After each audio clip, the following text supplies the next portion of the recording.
Eu gosto de canela. Ai, não pode deixar cair no chão a hora limpou o chão hoje. Alô? Onde é, alô?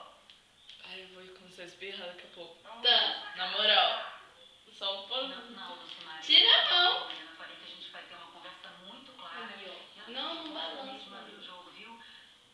Vem, Vanilson. É importante que a família inteira esteja Ah, o junto. meu tá cheio. Eu acho que é o meu. Não, Tá o tudo meu certo. tá. A gente vai mesmo. É. Já tá tudo confirmado com a Morena. O seu? Tá colocando muito só na frente. Pronto, vai cair. No 3. Calma aí, eu só acho que ainda tem mais. Não mesmo. tem. Tem muito aqui. Ariel, olha Não. o fio. Olha aqui. Ariel.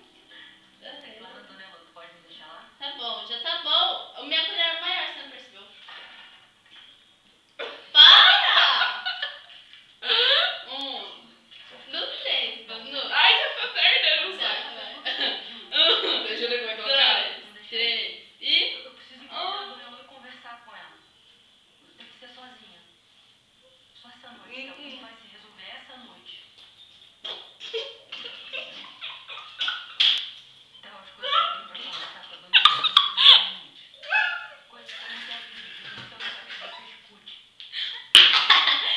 Coisas que pode ter acontecido comigo.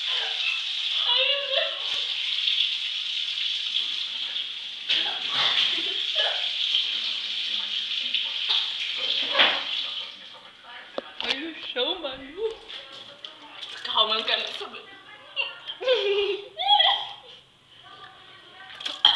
Tá ardendo aqui meu zóio. Meu zóio.